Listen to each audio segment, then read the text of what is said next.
All right, we're good to go. So, hello everybody. We are back with 19 days of Juneteenth on day 18. Tomorrow is a big day, so we're super excited about that. So, happy pre-Juneteenth. How's it going, Keisha? Is going. So, we are excited to be here for Thrive Thursday, where we hope that you live your best life. And so, we're going to talk about a few things tonight. One thing that has been top of mind for me as we are in this very public, and it's interesting. People keep calling this.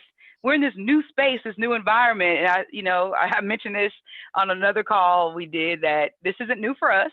The protesting of what's happening with our Black lives because they do matter is not new to us. This has been something that generationally, since we got in this the continent 400 years ago, we've been dealing with these issues with police brutality in some shape, form, or fashion. It was just called another name at that time, and some of that was expected. And so, in this environment that we're in, where it's very public, and that's why I think it's new that it's public because we have these handy dandy smartphones that we have cameras at every corner. In the community, there are cameras that are publicly placed, and people are now frustrated. This is a different generation too that for so long we told people that, oh, we've gotten better. I remember even with President Obama got elected, the phrase that people use that we're in a post-racist society, and it's like, where is that? Because I don't feel it, I don't see it. Things right, but that's what we kept hearing from the media, that we were in this post-racial society and that we're all one in kumbaya. And that was not the case. And we knew it wasn't the case. We were walking and talking still the same way. We knew it wasn't the case. But here we are now. Like I said, that everything's so readily available. And so we're having more protests. But I also think the other intricate piece to this is that the world stopped. I think that's also why we're in this new environment, is because the world stopped. Again, it's not because that wasn't happening, that we were not being brutally murdered in the streets. It's not that the police were doing these things. That's not the case. The world had to stop and could not distract themselves or ignore it with, I got school and I have work, and, I'm going to spend time with my friends. I'm going to go, hang out, and I'm going to not look at the news. And well, you're trapped in this house after a while. Right. You kind of have to plug in. What's going on in the world? You don't have an option. Yes. And so because that was the only option, I think that's why people's eyes are now open, and people are woke. That's what we're calling it, stay woke. So are they trying to get there? Yeah, or they try. Yeah, some people are trying to get. Some people are just. It's kind of like, you wake up in the morning, you're a little groggy, and trying to get the little crust out the corner of your eye. Some people are at that stage, and that's okay. I'm just glad you finally opened your eyes, even if they kind of crack. They're just a little bit there. I'm glad your eyes are open, because for us as a Black community, here's what we've been experiencing. So welcome to at least seeing what's happening. You will probably never understand what this feels like to go through this. And that's okay. I don't think we even want you to, because I honestly, I would not want a person to have to feel discrimination. Now, here's the thing. I love being Black. There's some things that I'm sorry y'all are not going to experience. Right. Being Black, being Black, it's a thing. It's a culture. It's a way of life. Yeah. And I wouldn't change it for the world. I wouldn't. And so, but I would never want you to be discriminated against and feel the hatred and the betrayal and the backstabbing and to feel belittled. I would never wish that on a person. Right. So I say that to say that's why we, the Northeast Georgia Business Alliance, exist. Because for us, our primary goal is to move our community forward in so many ways. And so while our focus is through business, nonprofits, churches, institutions, and organizations, it's because that's the corner of the world where we have a group of folks that come together and we bring our expertise to help teach someone. We Sankofa this thing. We're reaching back and giving to someone else to help them come forward as well. So I'm really excited about what we're doing as the Business Alliance for Thrive Thursday, which brings me to our big announcement for the Northeast Georgia Business Alliance. Yes, drum roll. Boom, boom, boom, boom, boom, boom. We announced, I'll rewind. We announced our big announcement last night is that we have a revolving loan fund for the Northeast Georgia Business Alliance membership, a revolving loan fund. So while, no, you may not be able to walk into a traditional financial institution, you have an alternative and you have an option. Now, we're going to ask for some of the same things, yes. But are we going to also teach you? Yes. Here's how we get you to a traditional financial institution. But we're also going to then be a little bit more lenient and work with you. And we have a pot, it's a revolving loan fund. So as you pay it back, we can now look at how do we help other people. That's what we're going for. So our big announcement for tonight that we're also announcing is, because our organization is typically not a feet on the ground protesting group, we are much more of a boardroom and corporate and policy protesting group. So we are now, all this will go on our site the next few weeks. We're going to release our black print, the 2020-2025 black print, not the blueprint, the black print of how we plan to grow and change and develop our community. And I use community as a global term.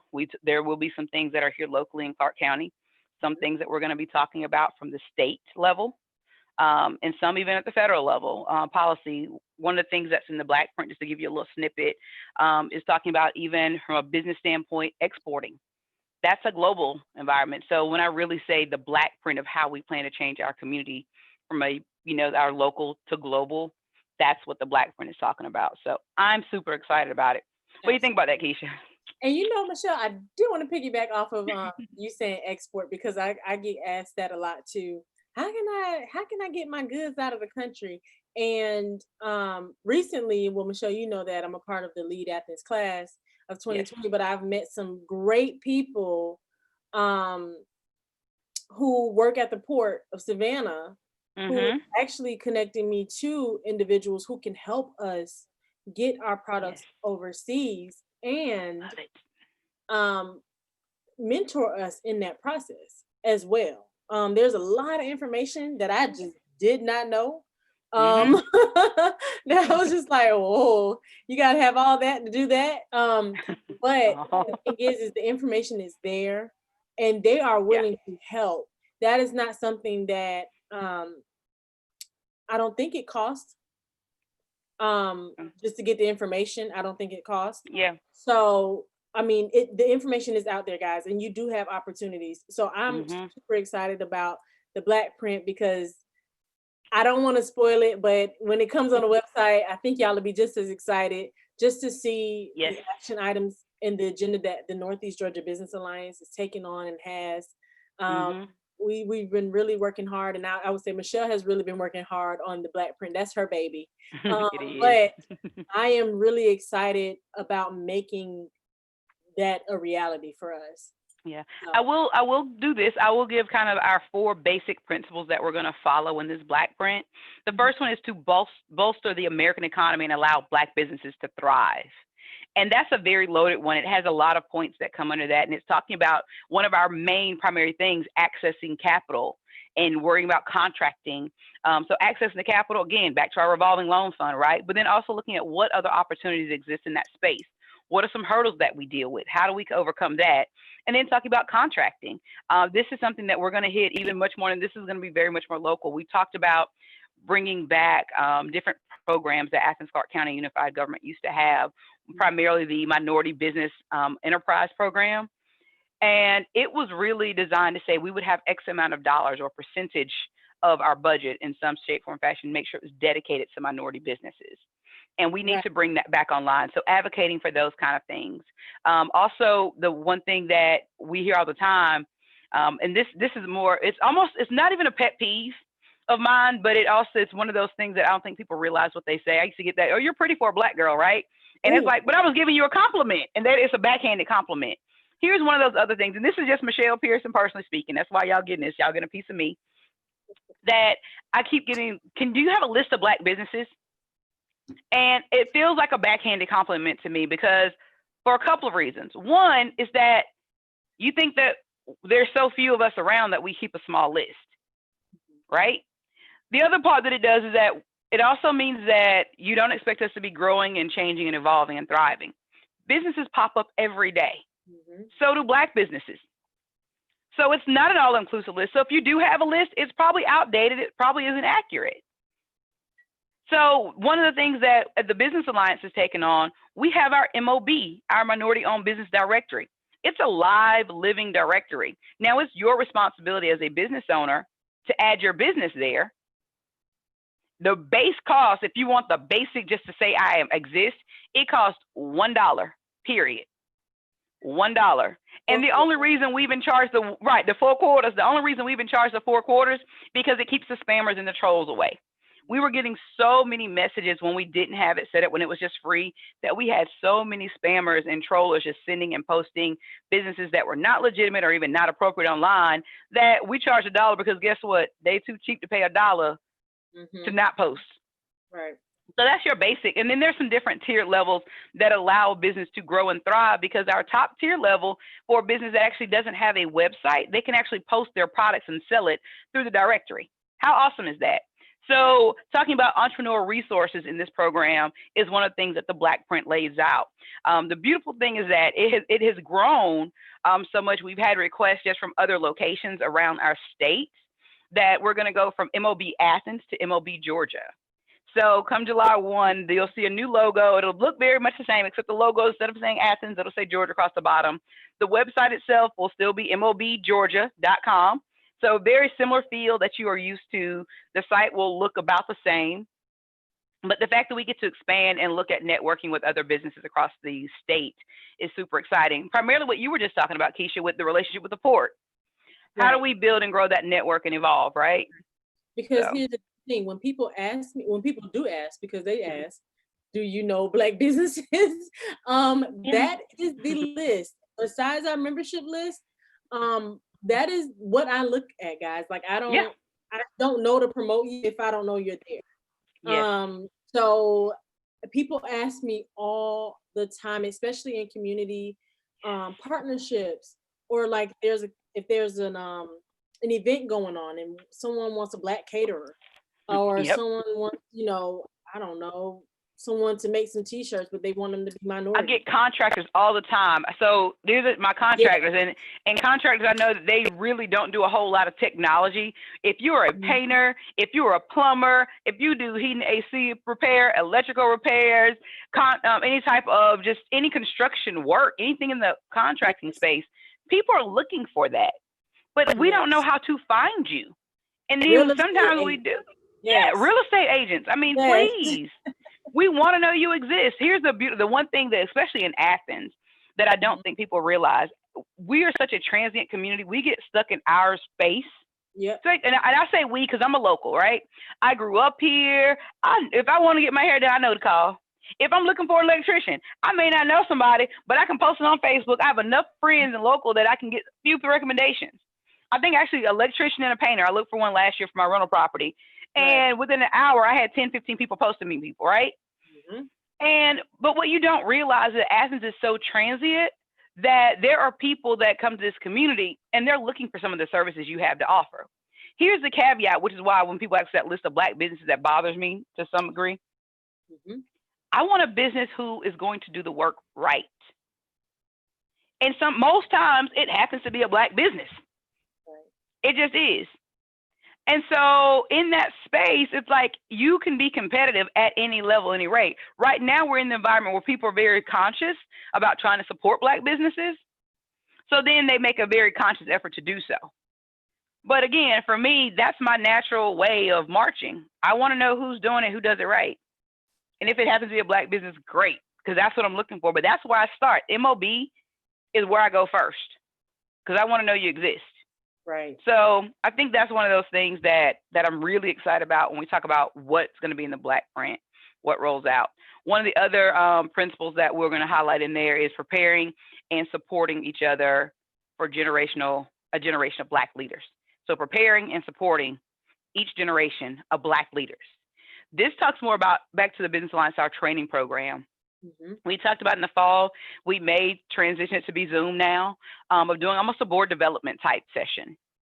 One of the things I love, the Ellen C. Neely Leadership Academy exists, so maybe partnering with them and being able to bring that curriculum online and talking about what that looks like. And so we want to make sure that we have the support and that we're preparing you for that. Because then the next step of that, because here's the thing, if you're marching and saying we want more diversity and inclusion in certain spaces, we got to be prepared.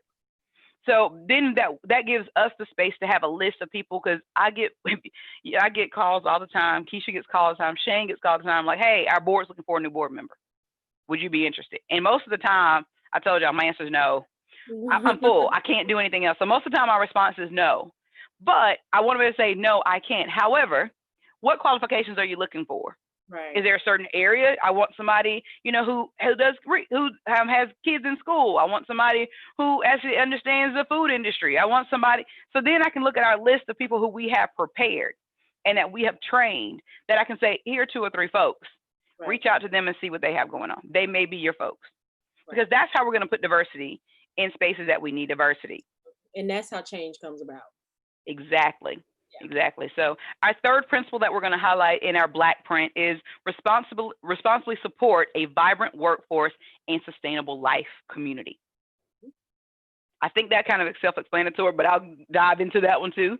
That we're really going to talk about basic needs for people living from day to day, right? This is housing needs and housing issues. Having affordable housing is one of those words that people translate to, oh, you want housing that's cheap.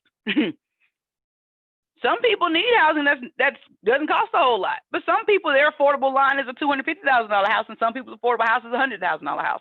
Affordable is a relative term, so that's why we're talking about that, and that's why we added that sustainable life, because we wanted to be something ongoing that you can maintain.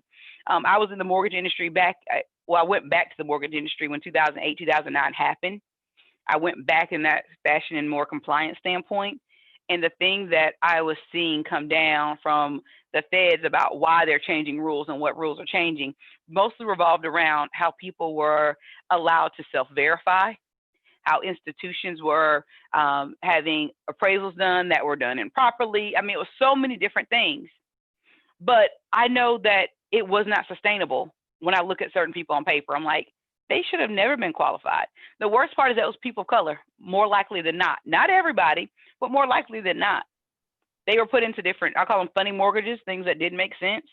So we had to figure out, how do we then set people up for success, and then we're able to sustain it. So that's what our third principle is looking at. And the fourth one is preparing the next generation of Black entrepreneurs.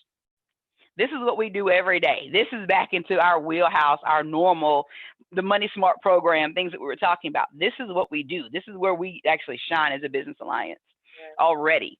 And so we're really excited of how do we take the protesting that's happening in the street, translate it to the protesting that needs to happen in the boardroom, which is where we live and we thrive. And that's how we want to make it happen. So we're excited about the Black print.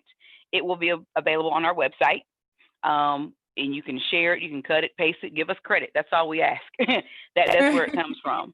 And here's the thing, a lot of those plans, I'll be very clear, a lot of those plans we want to do and build and develop them with you. We're thinking big picture, but our question, for some of those things, if you are, like I mentioned, the Evelyn C. Neal Academy, we want to partner with them. We don't want to recreate a whole other program. Right. We want to use our infrastructure that we already have of how do we get people through that program. That's what our goal is. How do we support what you're doing in that space? So I'm excited about it. It's my baby. Also, I think people need to know, just kind of connecting the dots. When we talk about the development of entrepreneurship, that does not have an age limit. I know a lot of people are thinking, if I got a daughter that is 9 and she's, she creates these and she does this, and well, why limit her mind? Because little Molly needs to know about Money Smart too, probably sooner than later. Yes.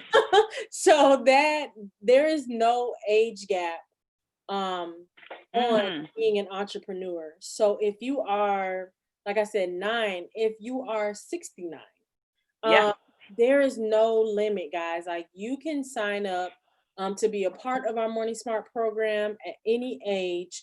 If you are underage, 9 times out of 10, a parent or guardian will need to be present with you. And if you got any questions, you can always shoot us an email or give us a phone call about it, and we'll iron out any details that you have. I mean, any questions that you have. But yeah, entrepreneurship, it does not have an age, y'all. But you know what, Keisha, I have to admit, so again, my trade as a financial advisor, I talk to people about money at all levels, right? And even, pre me being a financial advisor, just my banking days and my credit union days, when I did basic classes on talking about budgeting and credit and just those basic things, the best classes that we had are the ones that had the children and the parents combined. And here's why. The children would ask the most basic questions that I would have to break it down in such an elementary school level so that they could grasp the concept. But guess what? The parents had the same question. They were just too embarrassed to ask because for some reason as adults, we feel like we're supposed to know something. But it's like, why would you know these concepts and these things if we don't teach them in school, basically? Where else do you go to learn them? Right. Right. And the good thing is that the parents would then turn around and ask a question that was so real life and so practical that the kids could actually see it for themselves. Right. So I really enjoyed having that combo class because it really worked. And I tell everybody, when it comes to your money, there is no dumb question. No. Because the most common answer is it depends. It really is. Your finances are like your fingerprints. Everybody has a different one. I think Experian got me on speed dial because I called them so much and asked, hey, this was on my today. What's happening? What's that? This? Well, why did this show up? What does this mean? How can I get this off without it affecting my credit? Who did this? Why did they do this? I got all the questions. You made me think about back in my mortgage days that there's so many things that people don't know, and that when you tell them about it, and even the companies, I see a lot of people who are doing in that industry now who don't know. Here's a real estate folks. Here's a jewel I'm about to drop for you. It's about in the real estate or mortgage industry that you can actually call the credit bureau only if you're doing a mortgage. Only if you've applied for a mortgage, and you can have them do what's called an expedited credit report. Expedited credit report. All that is them updating your score immediately if you've had things that have been deleted or removed. Because sometimes you have debts on there and they go pay things off or whatever. So instead of waiting the 30 days for it to refresh, a 30, 45-day window, you can have them do an expedited credit report. Here's the real jewel behind that. And this is where the lenders are they're gonna hate this. You as the consumer cannot be charged for that. The lender has to bear the burden of that cost. You're dropping jewels. But they don't tell you that because they don't want to pay. And I'll be very clear. Some lenders don't even know that exists. I was on the phone with one of my clients that we were doing a mortgage and there was a discrepancy on there. And I had to tell them, I said, we're on a 3-way call. And I asked them, did you do an expedited credit report then? Because that'll clean that up. That'll increase their scores. That means they'll get a better interest rate. That discrepancy goes away. And they were like, what now? And I had to walk them through, here's what the process is. Right. So it's something that you have to be in it. And there's so many things. And so that's why I'm always like, get an expert, get somebody who understands what that looks like. Because all too often we rely on our family friend to tell us, and here's my other jewel, I would say, especially when it comes to your taxes, that industry changes so much. The rules have been changing drastically the past few years. So what used to be is not the same. And so just because that's what you've always done, I always say the church is one of them places that we get stuck on things, and because that's what we've always done. It's a bad training ground for life when it comes to practical life, because we don't follow the Bible. We don't go read it for ourselves. I'm just saying. And then we turn right around and do what we've always done. Right. That's a very bad training ground for life. When church is supposed to be that place that teaches you how to live and be this great person, and we take it and we take those same bad habits that we do and we go and use them in our life in the streets. Right. And it really will put you in a bad situation. So I'm telling you, read it for yourself or get an expert. And then read what they told you to read. Check them too. Yeah. Check them too. I tell my client, please check behind me. Ask me questions. I want to know. I want to talk to you. So you should be doing that everywhere. There is no rush on getting them back what you asked for. Like if you ask for documents and they prepare you some documents, you have the right to take those documents home, read and review, circle, highlight, tab it, and then come back with them and say, hey, I don't understand this. I don't like the way this sentence is structured because to me it's coming off as X, Y, and Z. What did you mean by this? What does this imply?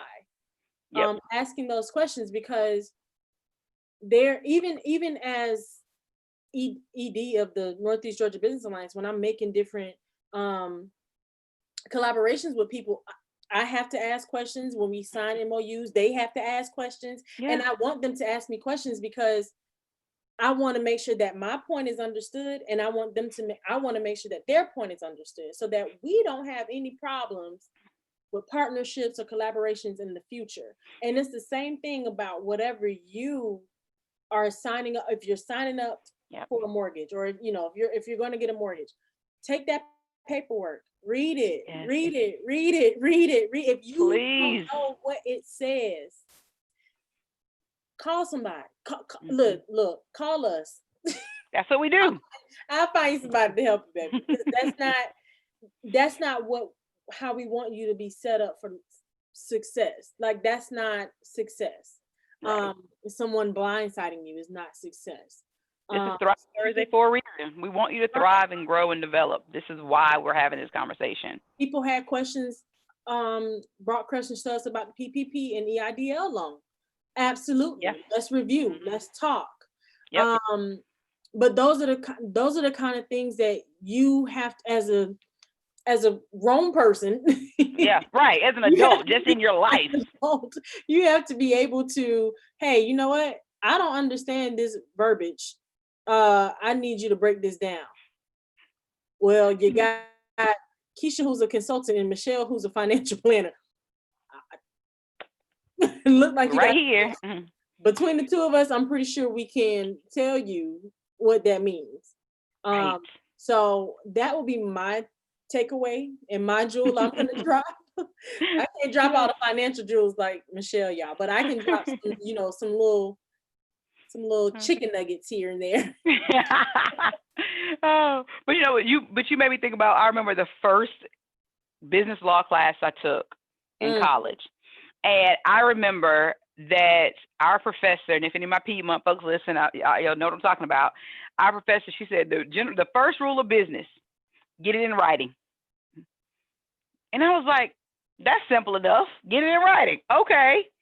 But it's one of those things that hindsight, when you start looking, you're like, oh, no. What you said is this right here. Because according to documents. Yes, yeah. Because that holds so much weight, because in the business world, and that's what we're talking about. And when I say business world, again, this is very broad. This is your organizations, your nonprofits, your churches.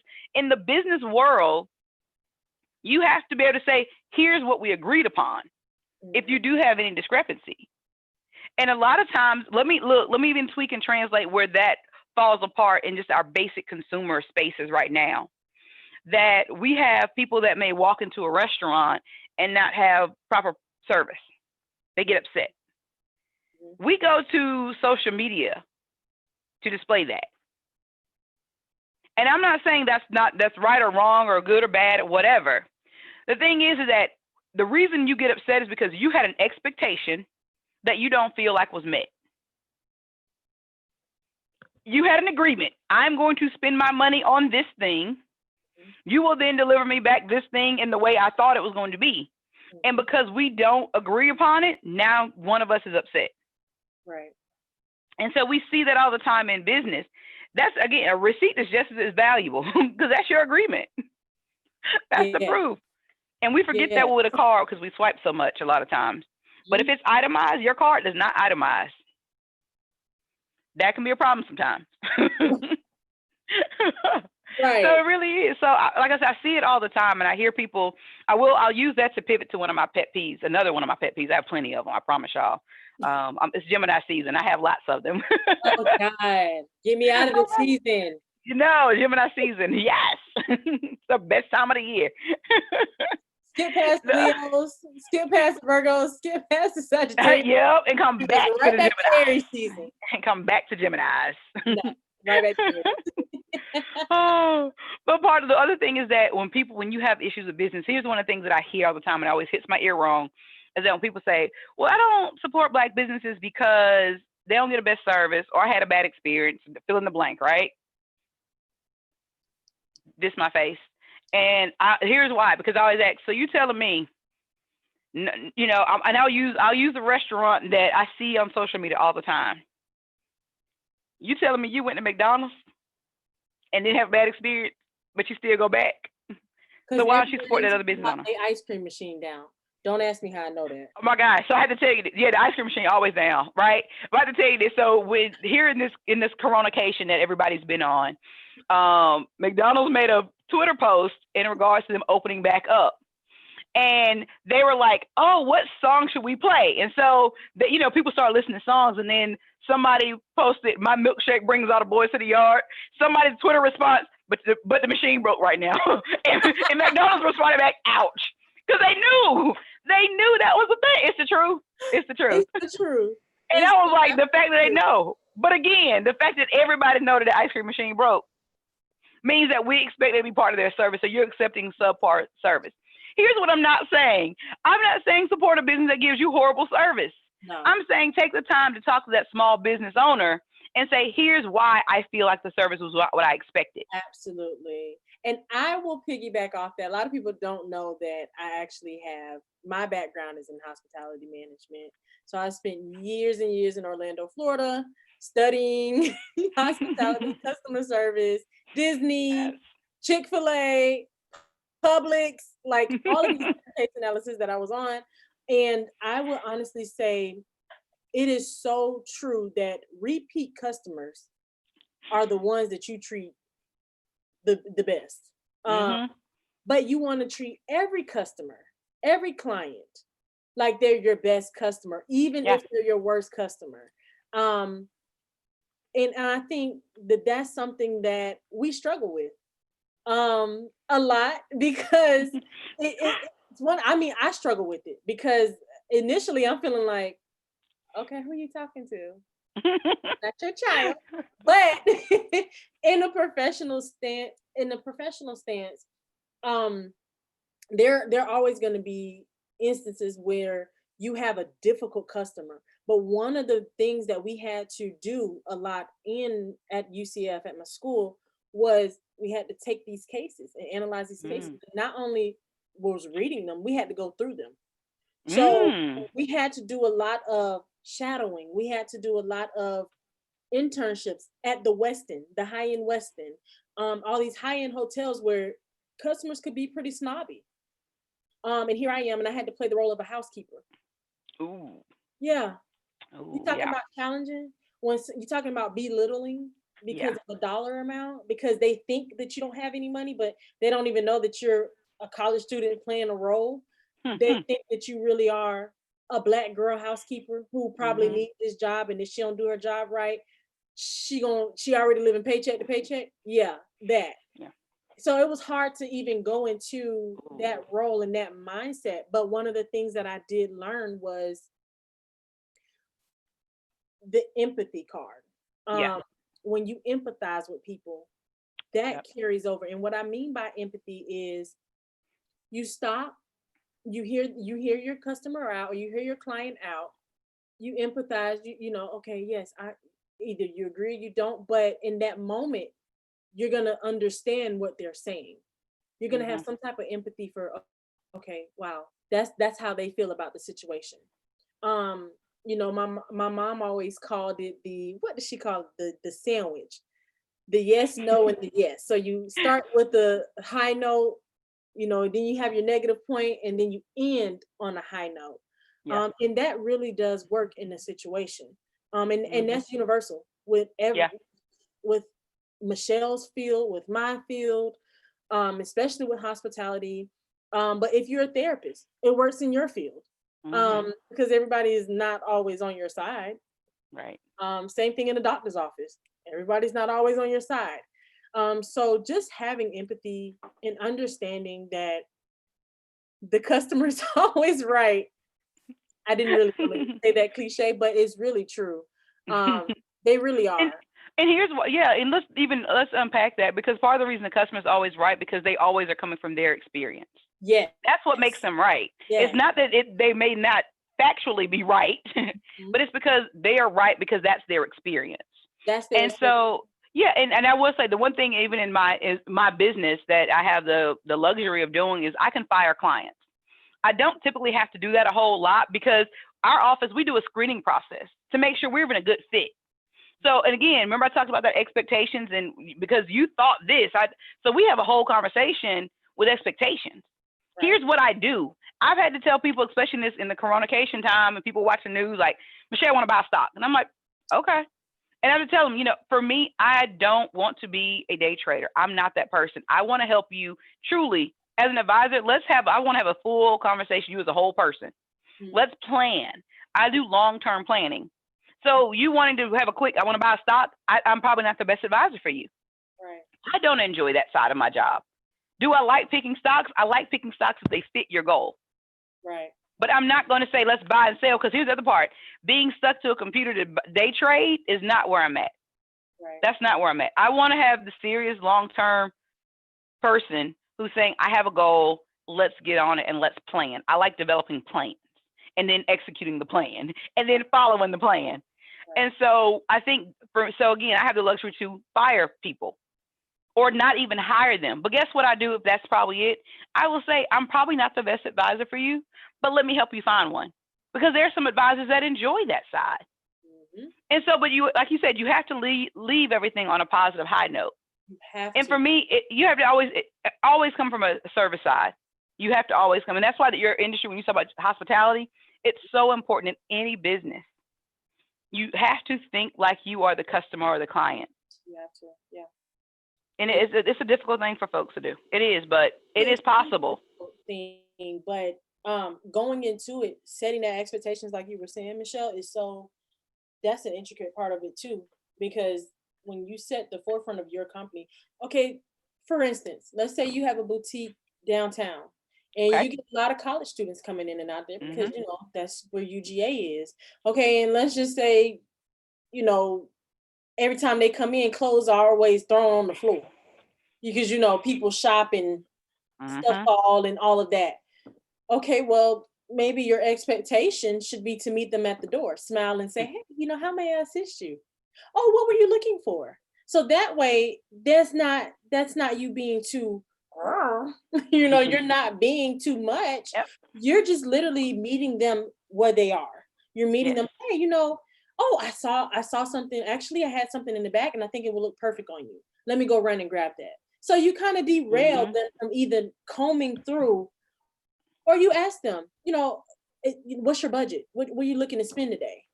So that way, if they go into the clearance rack, okay, well, let me help you find something off the clearance rack. Let me help you, because I don't want my clothes on the floor. Yep. So, you made me think about one of the principles that Chick-fil-A talks about is anticipating the next need. Yes. And that's exactly what that is. But if you're in business, that's what you should be doing. Mm-hmm. Anticipating the next need of what your folks are looking for. What do they want? And so some of that, and here's the thing, sometimes people don't even know you offer that because you never told them you offered it. You could be missing out on a sale or missing out on an opportunity to grow your business because you didn't tell somebody you did it. Right. And I have to admit, I've been guilty of it because I had people say, oh, I didn't know you did insurance. Yeah, I do life insurance. It's part of you as a whole person. Anything with a dollar sign, let's talk about it, right? Right. But that doesn't resonate on their mind because they think, oh, Michelle, she does my retirement account. She does stocks. She does bonds, mutual funds. Oh, but you do insurance? I'm like, yeah, I do. I said this, that we have to tell people, but you have to anticipate their next need. So if you start putting your shoes putting yourself in the shoes of your customers and of your clients, it helps you do that because you, like you said, you improve your business. It's funny, and everybody's different. One of the things that we have in our office, and Becky always jokes about, that people love our coffee and tea bar in the office. I attack it. Well, I'm a big coffee tea drinker. Mm-hmm. And so I make sure, here's the thing, most of my clients are coffee, tea, and water. I had a gentleman stop by, wanted to sell one of the little refrigerators with sodas in it, right? And I was like, I really don't need that. He's like, well, I see you got that. I was like, yeah. I said, but most of my clients are older. They don't drink a lot of sodas. That's not my market, right? But guess what? Some of our offices, people drink lots of sodas. Mm-hmm. That's not the case in our office. Right. But I know my folks. And we even talk about it. Oh, do you want any water, coffee, tea? And they respond. And guess what we try to do? We try to make note of it. Yes. So if I know they're a tea drinker, I want to make sure we got hot water when they get here, not wait for the water to get hot. It's already hot. Right. And you do that by building rapport. Yes. Like yes. Like there's So here's the thing that I often tell like some of my clients is when you start to tell me, give me your ideal of your business, I ask those questions. So what does your customer look like? What I mean, who are you targeting? Because now my brain is going on a whole different avenue. Because now if you're targeting a young college kid, you might want to have one of those health bars, or like you may want to have a smoothie, or this or that. You may want to have something totally different. A lot of millennials like things that are exclusive. Yes. And that's based on study. And I mean, I'm a millennial, so I understand. I like things that I think that nobody else can ever get, because I like exclusive things. Yeah. So if I think they come into your store and you got me some, I'm coming to shop and you got a glass of my favorite wine ready for me. So why I spend this money? I feel comfortable with spending my money. Oh, you best believe I'm coming to your shop every time I get paid, probably. Because I like the treatment. I like what you're doing. I like that. Oh, I feel like you kind of doing this. I mean, you may do it for a couple other people, but I'm special because you remember what I like, and you remember what they like, but you remembered what I like. And maybe you already got a couple of clothes hanging up in the closet, in the dressing room for me, because you're like, Keisha, I saw this and I immediately thought of you. Yep. And I pulled your size because, of course, you would know my size. I pulled your size, and here's your dressing room. You know what I love? When people write my name on the dressing room door. Love it.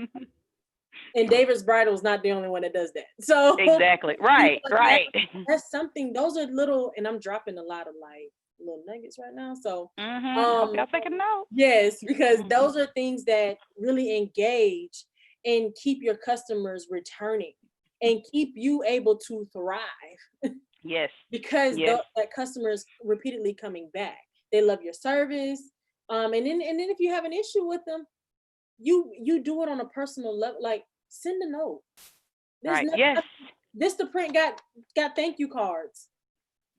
Right. You're so right. Profile for your customer. You know, when you go to like Old Navy or something like that, and they say, hey, do you have an email address? That is all you need to create a profile with a lot of the software that is out there. Yeah. All you need is the email address, because what is going to happen is you're going to input that email address and it's going to send them a link and they're going to fill out their profile.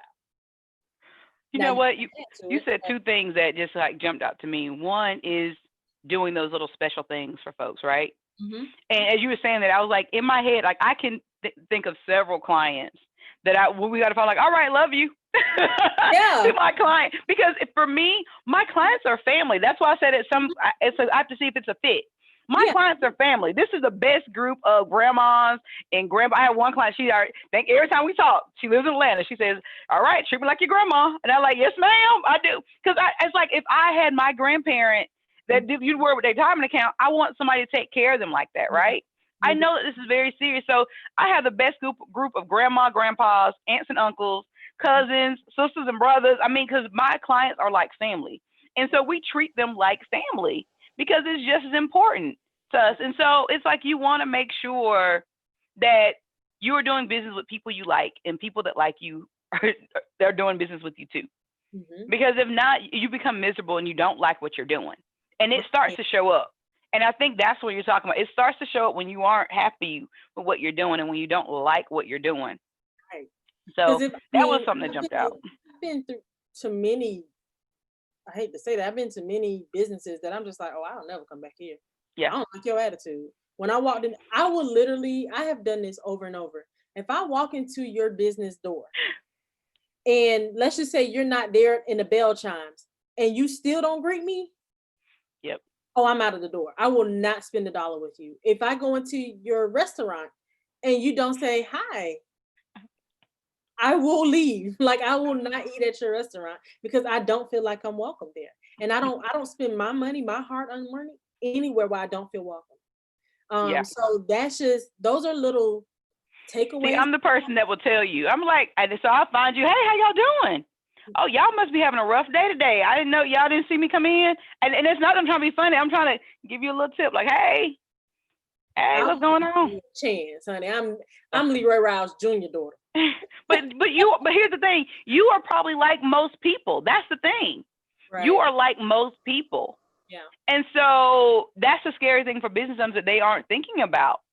People are looking for that experience. And if you aren't going to give it to them, then they're like, mm-mm. And here's the thing. You're going to be either very good at what you do. You're going to be accurate at what you do. And it has to be something that I'm willing to pay for. People don't mind spending their money. Yep. And so what kind of experience am I coming in for? And you know, millennials in generation, what is it, X? I think X. Yeah, X. I'm on that line. Yep. We impatient now. Yeah. We have zero patience. And it's, I don't know, millennials, we still kind of teeter the line from like, because you know, we 90s babies, so we was still kind of raised a little right. But just a little bit. Just a little bit. Generation. I'm an 80s baby. Oh, honey. But we have home training and some couth about us. Well, and we praise God for that. However, in the 90s, it was a lot of Jodeci. Yeah, y'all a little ratchet. Y'all on the borderline. It was a lot of Jodeci and Keith Sweat, and you know, it was a lot. It was a lot going on in the 90s. That is true. That's true. But we are very much so like our expectations are set high. And I think like for business owners, guys, take that extra step and study your market. When I say study your market, it does not mean you have to be a graduate student. It doesn't mean you have to have a degree in marketing. When I say study your market, study your target markets, when you are doing your business plan, there's a portion in there for that, for target markets. And why that is so essential is because that's when you start brainstorming about how am I going to how am I going to retain my customers? Why would they come to me versus her shop? What am I doing differently? What special touches am I putting on here? That is where you fill that in at that point, at that target market section. But the other thing that people forget is that everybody is not, that's the worst answer. Who's your client? Everybody? No, it's not. Everybody's not going to buy your product. Everybody is not even the audience for your product. Now, do you want to sell to everybody? Yes. But everybody is not your client. Right. And that's okay. So you really think, who's going to use this? Yeah, it is really okay. I think what happens is people, I'm going to say it. People get so money hungry, and I tell my clients that all the time, you are so money hungry that you are willing to spread yourself thin, paper thin, to try to appease everyone, and you're going to wind up losing more than you're gaining. And then that's how you get, out of business, how you go out of business, because you can't sustain what you thought. If you sell candy apples, what you doing selling pickles? Right. You're not the candy lady. Right. That's not your thing. Apples. Like, that's all you sell. Sell your candy apples. Right. And here's the thing. You need to master that before you go to the next. And I think that's the thing. Before you add something else on, master that. Absolutely. And then you can transition if you want. And we talked about having different entities. Yeah. Do not mix your businesses. Right. Just because you do candy apples and then you may do pretzels, well, that's two different. Right. I'm like, are you at the fair? Right. Am I at the fair? So, you may run the candy apples, but your child may run the pretzels, your chocolate dipped pretzels or whatever. I don't know, but they might run that section of it. So just a little take away from you guys. So, it's okay to right size your business. That's all. Right size your business is really a thing. I like that. And it has to be the right fit. Yeah. That's going on the Facebook. Right. I'm okay with that. So cool. So these are just, again, some of the jewels and things that we talk about the Business Alliance. And these are, I call them family meetings, because that's what they are to me. It's a family meeting because we have real conversations with you. Yeah. And I'll be very clear. We've had people get mad because we go down this road with them, like, tell them about your business. So what are you doing? And it's almost like a boot camp. We're drilling you for it. And it's okay, because guess what? Until you figure it out and you got to walk away and actually do that soul searching for your business. And until you actually do that and figure out where are my areas that actually thrive, what am I naturally good at? It's so funny. I know one of the things that people used to always say is that, work on, where are your strengths and weaknesses, and then work on building your weaknesses. I'm the opposite.